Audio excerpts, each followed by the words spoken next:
하고 마지막 절을 함께 읽도록 하겠습니다. 예레미야 애가 5장 11절에서 22절 말씀입니다. 제가 한 절, 성도님들이 한 절 교독하도록 하겠습니다. 제가 먼저 읽겠습니다.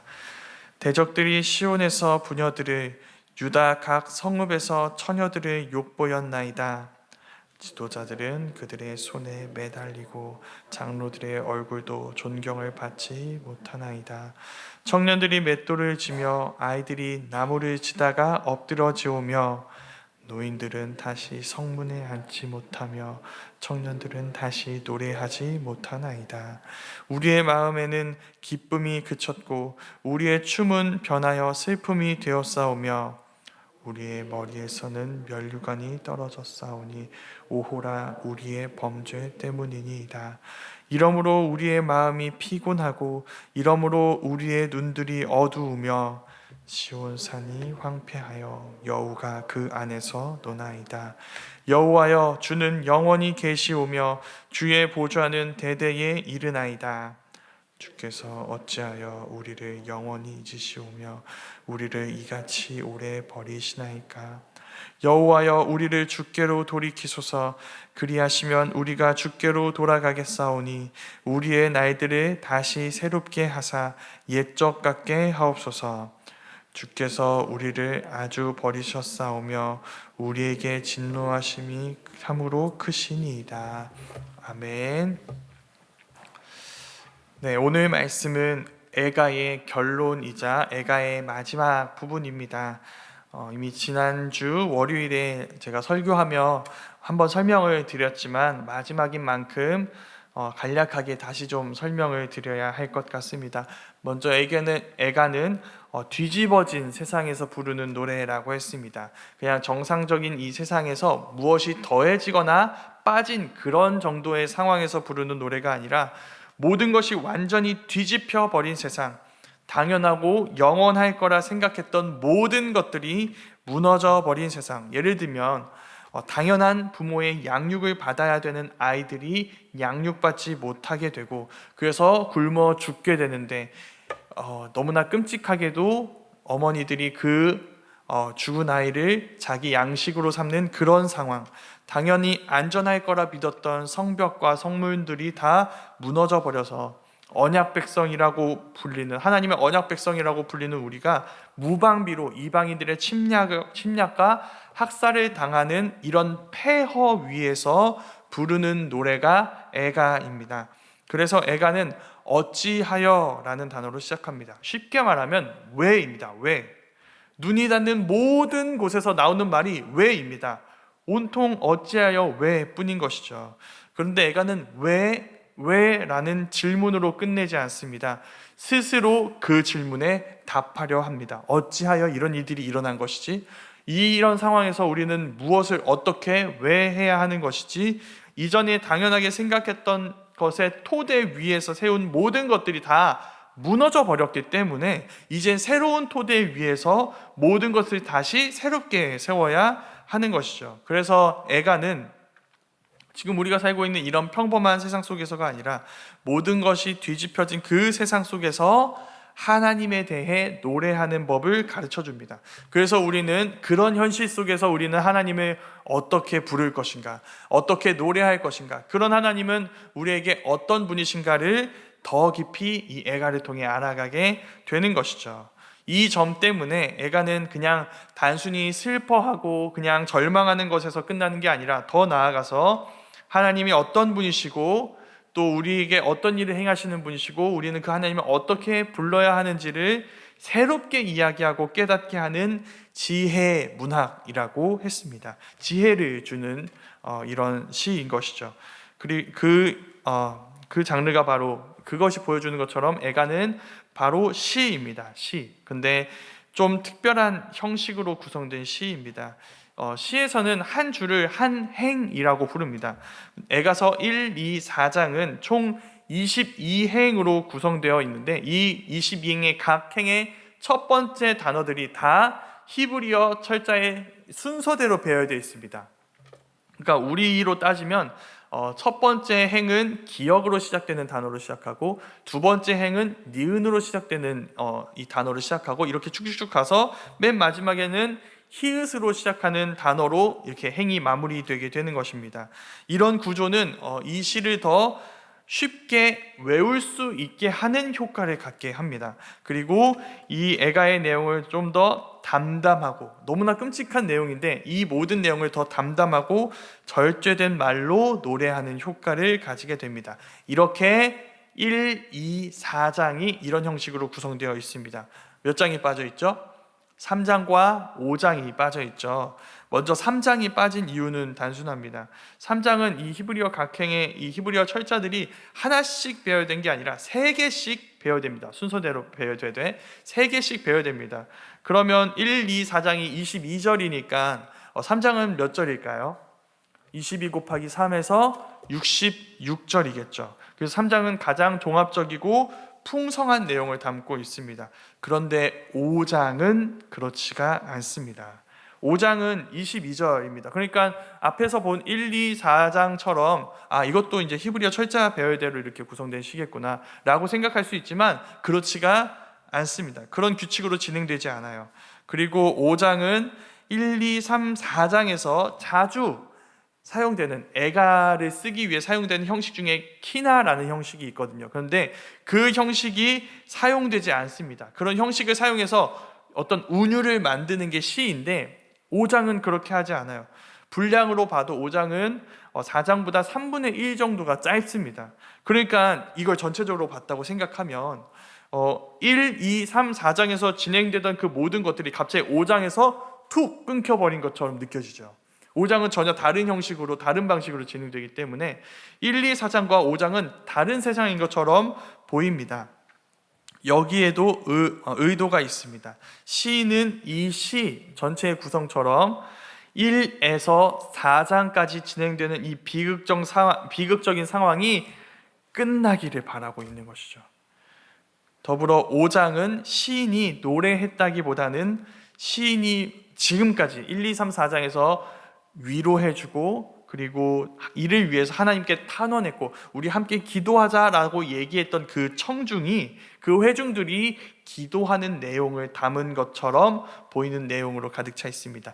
이 얘기에서 볼 수 있는 것처럼 5장은 전체가 다 처음부터 끝까지 기도입니다. 이제 우리가 그 기도의 마지막 부분을 좀 살펴볼 텐데 이 결론 부분입니다. 한 절씩 조금 살펴보도록 하겠습니다. 먼저 11절 말씀인데 눈으로 따라오시면 좋을 것 같습니다. 11절 말씀은 굉장히 참혹합니다. 이 말씀은 남편이나 아버지, 그러니까 한 가정의 가장들이 전사하거나 포로가 되어서 돌아오지 못하는 상황 속에서 그들의 딸, 아내가 성폭행을 당한 현실을 보여주고 있습니다. 이게 현실입니다. 지금 유다의 여인들에게는 남편이 없고 가장이 없어서 이런 끔찍한 일에 무방비하게 노출되고 있습니다. 근데 그건 유다라는 나라 자체도 마찬가지입니다. 지금 유다에는 그 유다의 남편이며 아버지가 되시는 여호와 하나님이 없습니다. 그러니까 여인들이 당한 현실이 사실 유다가 당한 현실을 이렇게 우회적으로 보여주고 있는 것이죠.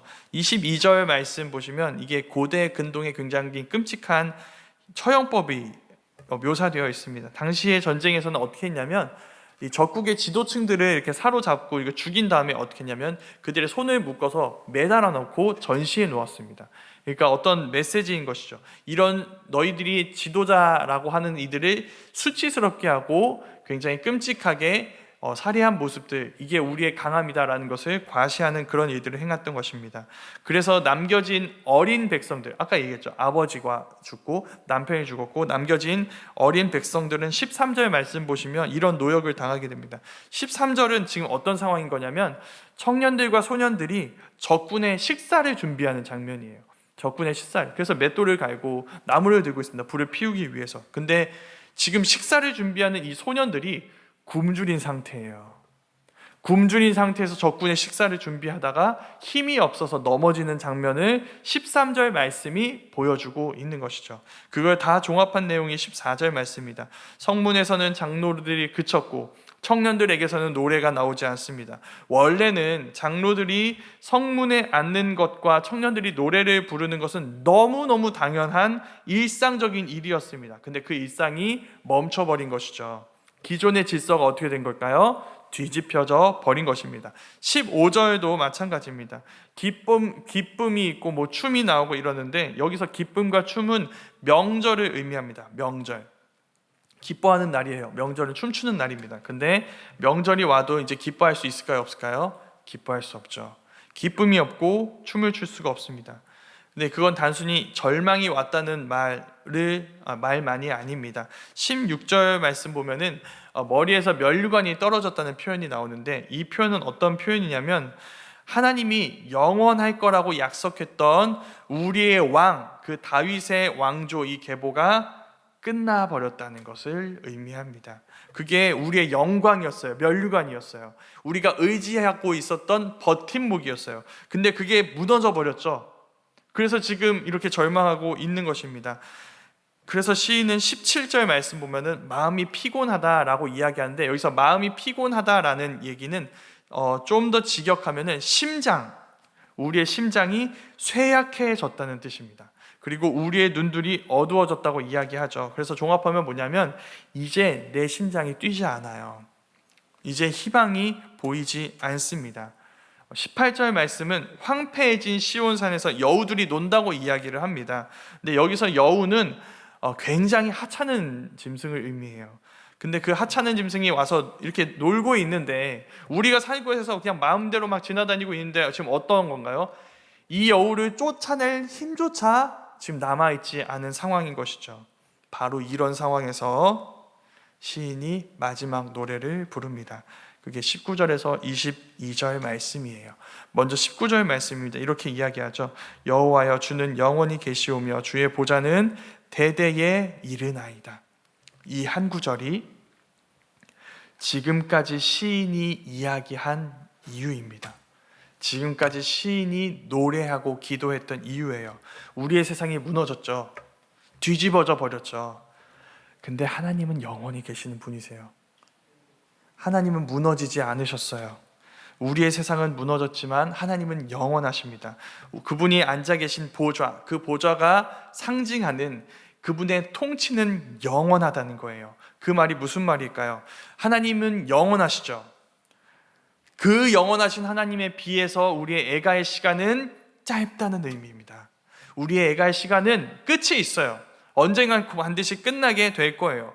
그런데 분명히 끝나고 분명히 그 시간, 영원한 시간에 비하면 굉장히 짧은 시간인데 20절 말씀처럼 우리는 어떤 걸 느끼는 건가요?